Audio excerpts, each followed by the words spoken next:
Kyler Murray. So the Cardinals quarterback just got a mega extension, $230 million, getting insane money. And so when you have that kind of contract with that kind of quarterback, or just any quarterback in general, when they get a significant payday, you're just like, you got to kind of think about it like in terms of like, okay, how does this affect their future?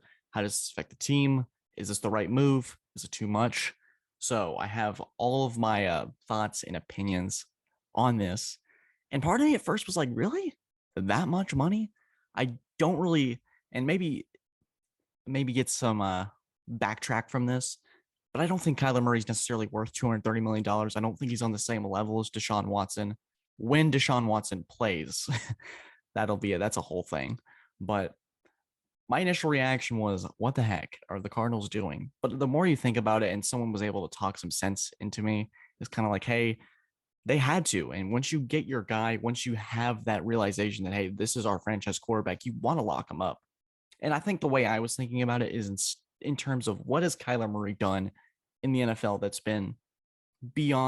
deserving of $230 million. Yes, they made the playoffs, but this was a team that started 7-0 and completely and utterly collapsed. I know Hopkins was a big part of that offense, and losing him is a big deal, but going from 7-0 to 10-7 is a terrible way to finish the season, and then limping into the playoffs and playing an LA Rams team that, yes, they did win the Super Bowl, but they were completely ineffective. Murray was completely outmatched with that. And maybe that's team wise, and that's something they got to figure out. That's not Kyler Murray's problem. But in the other way is the way that it was kind of handled, is that this constant back and forth with complaining to an agent or making big statements by unfollowing teams on social media. That's not how I personally roll, and that's not how I personally do things. Is not try to be not petty in a way, but it just kind of shuts down the Cardinals and makes it really tough for them to figure stuff out, create a dialogue, create a healthy negotiation. So it kind of sped up the process. Because my mind, Lamar Jackson was the next quarterback that deserved to get that extension, deserved to get paid.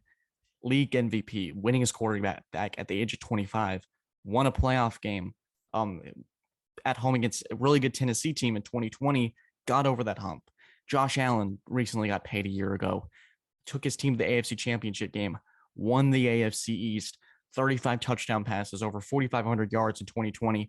And then he was able to back that up in 2021, beating the Patriots, which is a big deal for Buffalo, win the AFC East again, going to toe-to-toe with Patrick Mahomes in Kansas City, arguably a coin toss away from an AFC Championship game. Those quarterbacks, in my mind, are deserving of those kind of contracts, not a quarterback that whines and complains. And yes, there's a way of saying, hey, if the Cardinals aren't going to pay him, there's going to be a team out there that is ready to hand that paycheck to him. I understand that. I really do. I understand that they're almost trapped in a way, because if you don't pay him, you're set back 5 years. You built so much. You got the right guy. It's so hard. It's like that. Well, you got the hard part done, which is finding that franchise quarterback that can take you to the playoffs and even in the first place. And hey, maybe the Arizona Cardinals take that next step. They win the division next year. Cliff Kingsbury takes that next step. They win a playoff game, stuff like that. And that contract money is validated in a way. Right now, I'm just confused about it. And obviously, Kyler Murray's a talented quarterback. He's one of the best quarterbacks in the league when he's healthy. And there's that thing. Healthy is going to be a big thing of his height. He's 5'10". He's listed at 5'10". Someone's going to take a big shot at him to potentially injuries are going to start to pile up. It reminds me of like kind of an Isaiah Thomas like build, where his figure doesn't really suit those big pro leagues, especially at a 5'8" guard. One bad hip injury like Isaiah Thomas hasn't seen much of the NBA. Again, yes, he's had those contracts back and forth, but has he been able to find that stable ground within the National Basketball Association? Once again, not really. So I'm worried for that.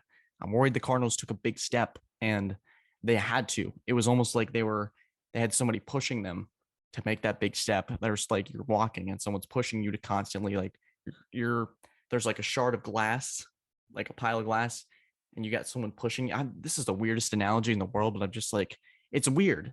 And I like Kyler Murray's style of play, but at the same time, that's a lot of money to be handing a guy that hasn't won a playoff game and is in a very competitive division with the 49ers, with Trey Lance, who we've heard good things about him. We've also heard bad things, but we always have that constant of Kyle Shanahan, The LA Rams, they just won the Super Bowl. They went all in.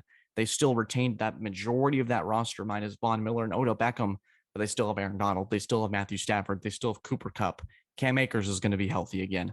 They're going to have pieces to be able to build towards another division title. Seattle's going to be weaker, but Pete Carroll is always a guy that can potentially get a game or two off of you just because he's a freaking fantastic coach and a defensive mind that has been able to shut down Kyler Murray in spaces, but not all the time necessarily. So I think you could look at it both ways. You can say, hey, maybe Murray isn't deserving of this, or it's a, hey, let's wait and see. They had to pay him. They had no choice. They're kind of trapped. Somebody would have paid him. Somebody would have, maybe Houston was like, hey, we'll pay you $230 million. Heck, we'll take Kyler Murray on our team because Kyler Murray's a fantastic quarterback. I'm not saying this. This is going to be like titled something like this contract is trapped or something, but I'm not necessarily shading on Kyler Murray on his game. I just think the Cardinals were in a weird spot. This was a year, the way that Kyler Murray behaved in the offseason sped up this process a year. So take it as you will. It's not my style of how I negotiate a contract. It just is, it is what it is at this point. And that is the point that I'm trying to make. So guys, I hope you enjoyed today's podcast, episode 97. We talked about ACC Media Day, where the heck I've been, and the Cardinals and Kyler Murray. So guys, hope you enjoyed. Subscribe if you enjoy, leave us a 5-star review and let us know what you want to see next. We got an AFC East breakdown coming soon. I don't know when, but we'll see how that recovery process goes with surgery. We'll see. Very excited though. Thank you guys. Really excited to put this one out for tomorrow morning. So if you're listening, thank you guys as always. Take care and have a fantastic day.